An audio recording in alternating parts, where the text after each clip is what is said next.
Thanks for tuning in to Get U.S. Market Ready with Italian Wine People on the Italian Wine Podcast. I'm Steve Raye, your host, and this podcast features interviews with the people actually making a difference in the Italian wine market in America, their experiences, challenges, and personal stories. And I'll be adding a practical focus to the conversation based on my 30 years in the business. So if you're interested in not just learning how, but also how else, then this pod is for you.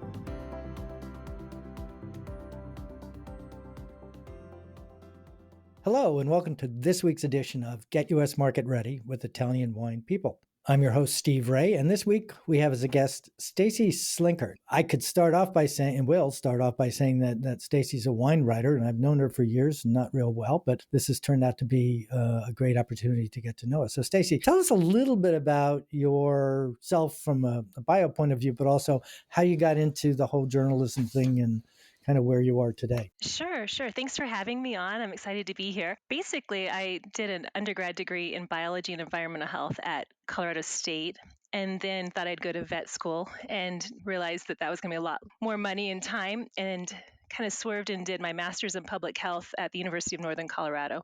I did a couple internships right after that, mostly in the hospital setting and community health setting, and realized quickly that those were not fun internships. So I was on a mission to find a fun internship. And well, internship, my point of view of that is it's slavery. Well, it was. And it was somebody work and not paying them. That was my other component. I really wanted to be paid and I wanted it to be fun. So these are two criteria that were hard to fit. And luckily for me, we have Anheuser-Busch breweries here locally in Fort Collins, Colorado. And I applied. I just called them and asked them if I could come intern for them because I thought they surely could use a corporate wellness intern. And so I went, did their corporate wellness piece, and then they stuck me in OSHA compliance, and that was a terrible fit. But I didn't know that until I tried it. I was like, oh no, this is another terrible fit. But I kept being drawn over to the fermentation side. And if you've ever been to one of the Anheuser-Busch breweries, they do these fantastic tours of their fermentation and all the processes. And I just thought, this is the fun side of the house. So I do all I could to get over there. Fast forward probably 2 years, and I ended up doing a lot of their communications and writing for that specific brewery. And it was back in the kind of the old guard where Anheuser-Busch was still this all-American company doing some really cool things in advertising, really innovative and energetic. And so I started writing their communications for the brewery-specific piece and then working with St. Louis. And I thought, gosh, I really like this writing piece and I really like fermentation. And along this time, we started having a family. And I thought it would be great if I could just write from home on my own time. And so you were country before country was cool. And Exactly. I was desperate. I was like, I need to still use this side of my brain. Well, if you're a wine writer, you remain that way. So, anyways, I ended up taking a position with About.com. About.com had just come online, and they had a channel for everything. It was like they were the expert of barbecue, or how to change your oil, how to buy wine. Right, it was like Google before Google. It was the place you went to when you had questions. Yeah. Exactly. So they were hand in hand with Google. So anything you wrote ended up on the first page of Google, no matter what it was. You just had to throw two, search words in there, and boom, there you were. So it was super easy to gain traffic and footing. So I did that for a few years, and then it was a good fit because I was just one step ahead of the audience. Like, they were all beginners, and I was like beginner plus one. And all of a sudden, these wine samples started coming in. I thought, oh, well, this is incentive. I would really like to continue getting free wine. And then trips started coming in, and I thought, this is great. So there's opportunities to travel to the different regions and learn from the people that are actually making the wine and taking care of the vineyards. And that's really where the education started, was going to the different wine regions and being taken around by wine councils to understand what was going on, regionally specific, varietally specific. And one of my first trips, I was in Italy, and I knew the internet was going to be a little bit shaky in the region I was in. And so I thought, I will take my security blanket, which was Wine for Dummies. Ed McCarthy and Mary Ewing Mulligan have done so many versions of it. They're fantastic writers. They hit the beginner. And I'm on this trip, and I know nobody in the industry. I know nobody. And noticing that one of the writers on this trip, she's super, super engaged. She's got her laptop, she's taking these extensive notes, and I've got my like cute journal and I'm writing down a few things that I think might matter, but I don't know. And the other people on the trip were talking about Mary, and they're like, "Hey, Mary, how's the book coming?" And she's like, "Oh yeah, I'm working on, I don't know if it's second, third, fourth edition." And later one night at dinner, I was like, "Well, what book are you writing about?" And she's like, "Oh, my husband and I, we write Wine for Dummies." I'm like, "Oh yes, yeah, I've heard of that. I've actually got it in my suitcase, but I won't tell you that."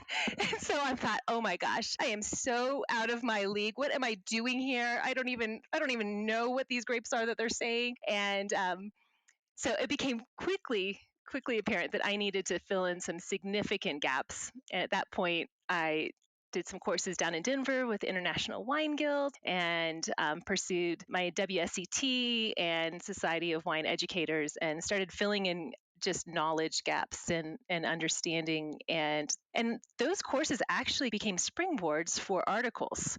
If I was really interested in a piece, maybe it was about wine flaws, I would write on wine flaws, or whatever I was learning, I was writing. So in that kind of that mindset of, if you really want to know something, you teach. Teach it, right? Yeah, and being one step ahead. My wife was a teacher, and she had said that you only need to be that, just one step ahead. Just one step ahead, and it made the writing more approachable. Was the feedback that I got. It was like, oh, I get it. I was like, well, I'm glad you get it, because I just got it, so it worked out. So that was my Wine for Dummies experience, and I just like, wow, I'm in with the big leagues. Ironically, probably 7 or 8 years later, I was commissioned to write Idiot's Guide to Wine, which is not nearly as prestigious as Wine for Dummies, but I was given a quick 2 month turnaround time to write the next edition of Idiot's Guide for Wine. And that, at that point, I was like, I will never write a book again. Why? I'm into articles. Oh my gosh. Having written one, I kind of know the answer, but I'd like to hear you articulate it. It was crazy. It was absolutely crazy. And then you have these editors, and they're not just like article editors, they're like full on book editors. And in my mind, she's chopping away, and I'm thinking, it's so much easier to edit than create. And all you're doing is editing, editing, editing. And to add salt to the wound, the opening line of the book, I was like, I don't like this. I really like how I had it. And she's like, no, no, no. It went to print, and there was like two grammatical errors they couldn't change. And I thought, oh my gosh, this is, you've spent all this time, you really crunch to get it done, and then just teeny tiny grammar errors that just blow it apart. So that was my first and my last book. And I've just discovered for me that I really prefer the long form writing. I'm not, I mean, I'll do some short form, but I really like the longer form where you have a chance to build out a concept, where you have a chance to dig a little deeper. So for me, long form is more of the articles, 1 to 2, 3 pages, anywhere from 500 to 1500 words typically is where I'm doing the long form. Short form is just shorter blurbs that you'll see a lot of times on social media, just a quick hit, like, this is a hit and run, this is what we're talking about real quick, but here's a picture, and this picture is actually worth 1,000 words, and I've got a caption below it. So that's more of where I've gone.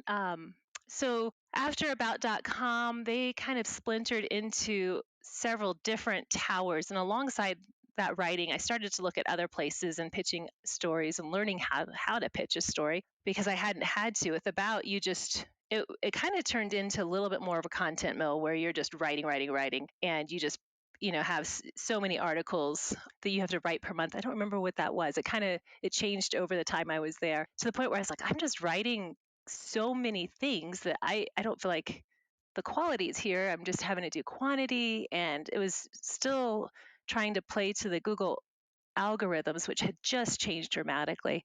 And then About.com decided, and I think this is a really good choice, that, hey, people that are looking for the latest cocktail recipe or wine are not looking to change their oil in 4 steps on the same site. So they did probably 4 or 5 different towers, and one was spruce.com that dealt with more food, wine, home kind of stuff. And then they did like Very Well, which is more of health issues. And I think that model has worked out really well. About that time, I was kind of peeling out and doing other things and looking for other opportunities. And so started pitching stories to other places. All right, we'll get back to that, but then jump forward. You are writing for Decanter now, which is a very prestigious magazine, carries a hell of a lot more weight even than About.com did, certainly in the wine industry. How'd that come about? Well, I was going on a media trip to Monterey, and I was looking for an option to write it more of a travel type of story. Here are the wineries. Here are the places to hit. Here's what's good. Here's what you must do. And I just thought, I'm going to pitch it to Decanter.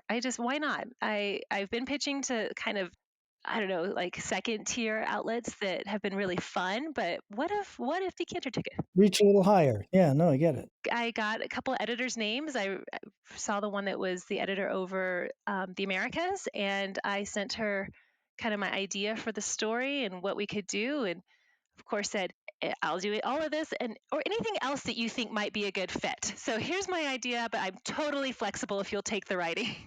And she responded back and said, we'd love a story. Here's what we'd like. We'd like, so many words, so many pictures, and this is what we'll feature. And here's an example of what I'm hoping for. And I thought, okay, great. I can work with an example. I have a template. I have kind of a style guide. I understand the audience, which was very different than anything I'd written for. Mostly I was writing for the beginner to intermediate consumer. Right. Now you're talking to wine geeks or knowledgeable wine people. Yes. So pressure was on. I thought, oh gosh, I've got to really double check myself. I'll whip out my wine for dummies and make sure I'm writing everything right. And we went from there. So you still reference Wine for Dummies, even though you wrote Wine for Idiots? Oh gosh. I haven't lately. Really what I reference all the time is I love What to Drink with What You Eat. Have you ever seen that book? It's fantastic. It's by the Dornbergs. Oh, no, I know them. Yeah. Okay, so I love that book and I still reference regularly my Society of Wine Educators CSW book. It's a fantastic layout. I try to get their new one every year. It's just really, really good to know what's going on right now and at which regions. Let me jump in on that. So in olden days, like what you're talking about, and you wanted to know something, you had to look it up in a book. And libraries had things like card catalogs. Nobody's seen those in a long time, but that's kind of what we used to do. Now, everything that you need to know is literally at your fingertips on a cell phone. You don't need to memorize and know all this stuff anymore. You just need to know how to look for it. And in fact, even how to look for it has changed dramatically now with label recognition, like facial recognition tools, and Wine Searcher and Vivino are two examples of that. You don't even need to figure out how to write down Chateau Cheval Blanc. You can just take a picture of it, and it'll generally take you where you want to go, or at least to the kind of information that you want. So the way people are looking for information is changing. The way people are looking at information is changing. And there's also a generational shift, and I'd say that's two generations. It's 50 years worth of. There's the baby boomers, and then there's the ones that followed, and now there's the millennials, and everybody has a different way of doing that. Here you are writing for a print publication, the Decanter, that's known as a print publication. Granted, it's UK based and it does have a European focus, but still in all very much print. And were you doing print, or were you doing electronic, and or were the things you're doing segregated by those terms? With Decanter right now, currently, or before Decanter? Because before Decanter, everything was online. 90% of what I was doing was an online outlet. And then Decanter, most of what I'm doing is online, but there have been some features where I've contributed that are in their print publication, which has been super fun. So it's kind of been a mix there, but mostly online. Okay, so the difference being in a print publication, there's literally a limitation on space. With online, it's, you just keep scroll down. Well, my editor there, she's pretty firm. She wants what she wants, and she holds you to it on her word count online, which I think is really good because it forces you to be a concise, clear writer, and you can go on and on and on. But if you've got someone that's watching your tail and telling you, no, trim it up here, be more focused here. This isn't relevant. That's helpful. Yeah, and I think I was getting towards that, but that's really kind of a point I wanted to make, is that writing without an editor is like, flying without instruments. You're getting no feedback of where you are, or what's going on, or what's good, or what people like or don't like, or fit the environment in which you're at. And I suppose that could be good, but that's the model. And so things that were totally unacceptable even 10 years ago, like typos and grammatical errors, stuff not only is ignored, it's expected. Yeah, I think that's almost a feature of texting. Yeah, it's like, we're like, well, you know what I mean. I don't need to put my apostrophe S. I even do that with my kids. I'm like, I am going to make a point of putting apostrophe S's and periods here, just so you see what it should look like. Our English language should look like this, even in a text. They're like emoji back. So How's that working out for you? Not so good, right? Yeah. yeah, it's not. We're still, but I do have good writers in my house, so that's maybe something's rubbing off. We'll see. Back to my point about magazines and the readership of magazines being such a small percentage of online reach and access and so forth. But the payment for writers, it's pretty lousy. Never was great. Now it's worse, and there's fewer outlets for it. There's a lot more people contending for it. We went through a period when I first met you was where bloggers were the thing, and I would now say something along the lines: let influencers have displaced or replaced bloggers, although I still blog. You do too, I think, right? Not as much. Okay, well, there you go. So it's changed. It has changed. Well, and I guess I kind of even see it even farther back from bloggers. I mean, you started off with the wine critics. It used to be mainly Robert Parker and Wine Spectator, but then they all had folks that kind of splintered off from them. You had James Suckling go his own way from Wine Spectator, and he kind of brought his group of tasters, and his tasting team was built. And then you had Antonio kind of splinter off from Parker's Wine Advocate, and he had his group of tasters.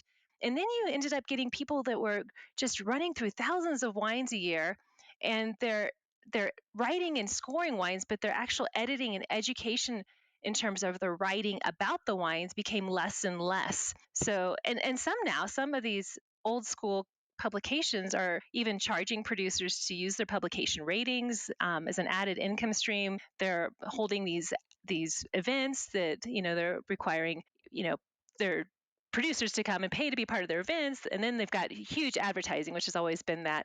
But even before that, I mean, the newspaper, everybody used to have like a newspaper and a wine columnist, not everybody, but the bigger cities. And so you had this newspaper columnist that was paid a full-time salary to write, but that was a very limited gig, because how many newspapers could afford a single columnist to write about food and wine? And those advertising dollars have gone and really funded a lot of the social media advertising. But I mean, even before that, the internet has opened up so much opportunity. Websites have popped up with beginners guides and easy opportunities for consumers to engage and chat, and have actual discussions with brands that they're interested in. It used to be more of a top-down conversations where you had the experts and then you had the consumers and the people who were, reading from the experts. And now it's more linear, a linear conversation, and it's a back and forth about wine, whether it's the bloggers and the experts, the industry folks and the consumers. There's just this real horizontal linear conversation going on, which I think is good. So I was just at Italy last week, and I was having a conversation with somebody, and we were exploring the issue of separating church versus state, editorial versus advertising in the old millennium in the 1900s. It's still a valid concern, and I think one of the complicating issues that I deal with all the time is that I'm mostly dealing in the world of trade people, not in consumers, and commercial news is news. Right. The fact that it's commercial is what makes it news, makes it not good news. So it's a very different environment in which to write. I'm trying to do less of original content there and let my colleagues like you who do it for a living make money at it and try not to take bread out of their mouths. But by the same token, there's this whole issue of church and state and the commercial value of what you're doing. At the end of the day, the simple version of it, if you got an article, got a mention in Wine Spectator, well, Parker, take it back there. If you got over a 90 in Parker, you couldn't buy it. And if you got below a 90 in Parker, you couldn't sell it. It was that simple, right? It's no longer, maybe it never was that simple, but still in all, the commercial impact of those publications has changed. And the way I phrase it is, millennials, they don't care what the pundits say, they care what their peers say. So there's no longer this level of people between us and wine in terms of, engaging and relating to it. You don't need someone to explain it and bless it and tell you this is good and this is not. It's what your friends say. Can you talk about? Sure. And I think that's really, it's word of mouth, but it's also word of picture. So people are posting on Instagram, hey, having a great time here, and here's my bottle of rosé. It's rosé all day. And oh, I wonder if so they're drinking that. I might as well drink that. Yeah, so that peer-to-peer connection, I think, is significant, but also I think blogs kind of pave the way for that. So now everyone is an expert or at least willing to be one and engage new wine lovers and share real time what they're drinking and why. And I think that's had a huge impact on sales at more the consumer level. Um, yeah, I think that's huge. So let me kind of jump in on the influencer thing. I guess I knew of them, or certainly conceptually, but I was on once again make people jealous here on another trip, yet another trip to Italy. Which is the real payment for writing about wine. For me, yeah, but for me, the difference is I'm retired, so I not only have the time, but I no longer need the money. That's perfect. But so I met this young lady who is an influencer, and I learned just an incredible amount about social media that I didn't know and how to do visuals and all that kind of stuff. Not that I want to become an expert in it at all, but at least that I can understand it better. And when she was sharing me the kind of money that she was making, it was more like the difference between advertising and PR. You know, in PR, you're trying to generate copy that doesn't get paid for but has great value. In the case of advertising, it does get paid for and has some value, but it's really hard to pinpoint it. But all of a sudden it was a legitimate thing, other than blogging for and hoping that money would tinkle down into your coffer. So it's a real deal now. What's next? Is something going to displace influencers? I know that's a really good question. I think social media has made us more nimble and will continue to do so, but it's also has to be kept in check, or you risk missing the entire experience you're trying to share. And this kind of plays to the point of influencers as well, which I feel like can be a mixed bag. For example, there's a couple quick stories. I traveled on a trip to France. Media trip to France. I had never heard the word influencer before. It was a couple years back, and it's like I know I have 4 teens. They're like influencers. I'm just the mom. I was on this trip, this influencer, and I thought, oh gosh, what's an influencer? And I was quickly educated. And my take on it with this one example. I mean, there's MWs that are using social media in such a way that they're educating, they're inspiring, they are really teaching and communicating the stories behind these really wonderful brands. I think there's some that are doing really great work. The other side of it is a little bit darker side. This gal was taking fantastic pictures in the vineyard, holding just beautiful pictures. She's very photogenic. She was delightful as a person. Her wine knowledge was not there, but even worse, she was paying to have thousands of bots follow her. So how do you know, as somebody that's a producer that's paying for advertising, that this is a legitimate influencer? Like her reach is as wide and as deep as she says she is. I don't know, because on the backside, you're going to have to do a lot of work on analytics to see, are these legitimate people? Are you going to have to pay to find that out and research your influencers? Few So clients have the interest or ability to suss that out and just take it. I remember ages ago, and 1,000 years ago, where we used to measure followers as though that were a number that had any value to anybody. It was a number; it just didn't have any. right. Well, and to play to that point too, and sometimes, it may be generational, it may not, but there was a time I was on a trip with Symington Wine Estates, and we were in the Douro Valley, having this. They opened up this beautiful bottle from like 1964, and it was. I love it when that happens. I love it too. And they were talking about this wine. This was a piece of history, because he was sharing this, the winemaker sharing, hey, this is a bottle that was here before we had electricity in this building or in this valley. I'm like, oh my gosh, we are getting to taste this piece of history. What a gift that he would share it with 8 of us. I mean, what a gift. But on the one hand, you've got this group that's so busy clicking pictures of themselves with the bottle that they have completely missed the experience. They've completely missed the gift and the bottle, because they're so worried about how it's going to look and how they're going to share, instead of just enjoying this incredible gift, this moment with this winemaker, his generosity, his spirit. I mean, they don't have a ton of those bottles just sitting around. They're limited, and he chose to share that with us. And I feel like there's a balance here. We've got to be able to communicate while not missing the experience ourselves, or it's going to be really tough to write about, and be able to share some pictures, here and there. But And I'm probably more old school now. And I can't believe I'm the old school one now, where it's like, no, no, use the words and use the pictures as spice instead of making the picture everything. And, the words are just a, Wow, that's a really interesting perspective on it. One on a commercial way of looking at that. One of the things I like to say is, if we can't bring people to wherever Douro Valley or Verona, how can we bring that place to them?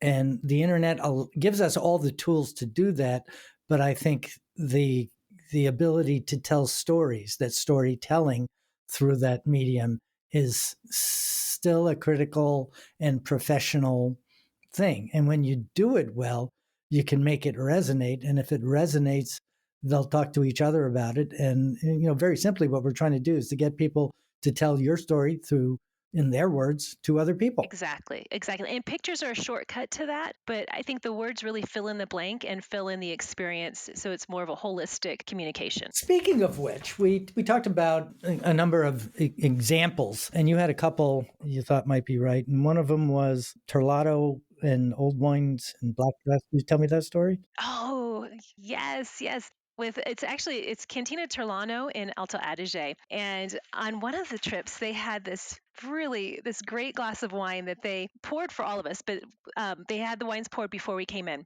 The glasses were completely black. I visited that booth at Vinitaly last week. Did you? Did they have the black glass? No, Oh gosh, you should have requested the black glass. I'm going to have to call him back. I was thinking it was Terlato. Oh, I'm sorry. Well, much smaller than Terlato. It's Terlano. So, well, their creme de la creme white wine is called Nova Domus, so new dome. It's kind of just referring to this nearby castle tower that overlooks.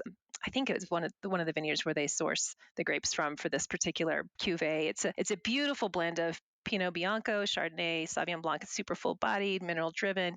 Anyway, it was 40 years. They had aged it 40 years in the cellar. Unbeknownst to us, we had no idea what we were getting in the glass. So we're all, sitting there ready to smell, taste, swirl, rate, review this wine. And they're loving it because they're like, yeah, they know they've got us before we even get in there. And people are kind of throwing out, oh, nutty aromas or floral, or well, it was completely, 40 years old, tertiary. You couldn't tell what it was. It was so remarkable, and it was such an impactful experience because it really taught the idea of not judging a book by the cover. I don't know. I literally didn't know if it was a red wine, a white wine, if it was fortified. I did not know anything about it. And to hear them unfold what was in our glass, and again, another gift, a 40-year-old wine that they've decided to share with us to make a point. And it was just beautiful. And this wine is still, you can still buy every vintage still. I think they have the 2019 out right now, and it's the Nova Domus Cuvée, and they recommend aging it for a decade, but clearly you can go 4 decades if you would like. And it was outstanding. It was unforgettable. Gee, I wish I was on that trip. Oh, fantastic trip. Yeah. So, and on that same trip was, we went to Elena Walk in Alta Adige, and her story is just remarkable and inspiring. She's this very accomplished architect who married, well, basically, she ended up having this contract assignment to help update an 17th century Austrian castle in Alta Adige. And attached to this castle, there's this winery and some vineyards. And attached to the winery and vineyards was this man, Werner Walk, who lived there. And they got to know each other and fell in love and got married. So she completely rerouted her course. Instead of going down the architectural line of career, she went into winemaking and she learned it, and she's been doing it almost 40 years, and now her daughters are taking over. But you've probably had her wines. They're Beyond the Clouds is her most famous Chardonnay blend, and then I think her single vineyard Gewürztraminer is probably one of her other most well known. It's just an unforgettable, aromatic, intense wine. But to me, these two wines from these two regions, from this one region, just really spoke to what white wines can do in Italy and to what Alto Adige brings to the table. And it was so much fun to write about. I didn't even know where to start. I came back just kind of like humming. I'm like, this is so neat. There's so many things that I learned and I saw and I tasted. And that piece would end up being 3 or 4 different pitches for different angles, and so you can cover it. You can't just cover it in one outlet. So that was really fun. It could be a producer profile or wine reviews and ratings, or hey, go visit it yourself. You won't regret it. It's fantastic. So let's get on a plane and go from Alto Adige to Texas. My home state. bring things home. And you were talking about, the impact of COVID and so forth, and you brought up Texas. Sure. So I'm from Texas originally, so I was excited to go back, but I wasn't necessarily thinking I'd be going back for wine. But once COVID hit, obviously travel. Yeah, I would have bet against that. Exactly. Yeah, I would have taken that bet.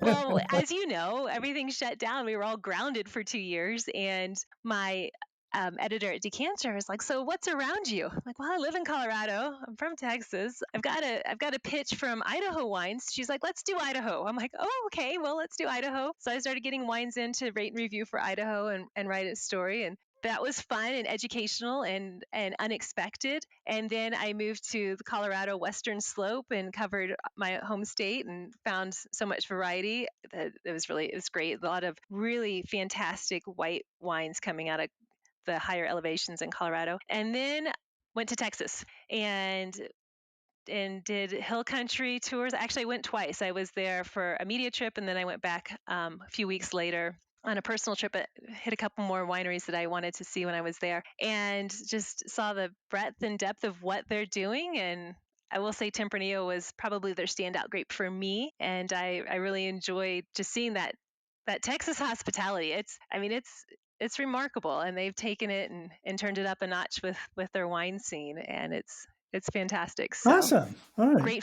great food. Well, we've outrun our time here. I always end my sessions with the question of what's the big takeaway for people, and recognizing that most of them are in the trade, who are listening to this conversation. What's the one thing they can take from what we just discussed and put to work in a commercial way in their business? Sure. I think that with the advent of e-commerce, and it's just going, gangbusters right now. Everybody's getting on the DTC wagon or the e-commerce wagon, and they should. If it's really gone up at least 25% in the last 2 years, e-commerce is here to stay and is going to play a huge piece in wine sales and in getting the story to the consumers. And I think words matter, and having good content behind that e-commerce, whether it's in the newsletters, the wine club literature, or on your site, to tell your story authentically. Everybody has a story, and some people have to dig a little deeper for what theirs is, but there's always a story that needs to be communicated to the consumer that will make your wine set apart from the next wine on the shelf. So I think words matter, and words are going to matter even more with e-commerce. Pictures are still great, but words fill in all the blanks. Wow. That's really relevant to the conversation I had at VineItaly with a supplier who couldn't understand the idea of a story. And they kept going back to, we aged the wine in small oak barrels. There's all these production things. You're trying to get to the soul, the heart, what is the thing that's going to make me, have a big fat grin on my face when you tell me that story. And most of them they're farmers, okay? That's not their strength. That's our strength. We got trained in that, or I did. Yeah, and that's kind of what you need. It's not a matter of asking your child. And maybe it's calling, here's a job for a journalist, is interview me. Help me figure out what my story is. Got to pull it out of them. Mm-hmm. Well, because of preparation, right? We had some conversations before this where we discussed what we were going to talk about. Okay. Well, this has been fantastic. I've really enjoyed it. So this is Steve Raye signing off for this week. And please join us again next Monday for another edition of Get U.S. Market Ready with Italian Wine People. Thanks again for listening. This is Steve Raye with Get U.S. Market Ready with Italian Wine People on the Italian Wine Podcast.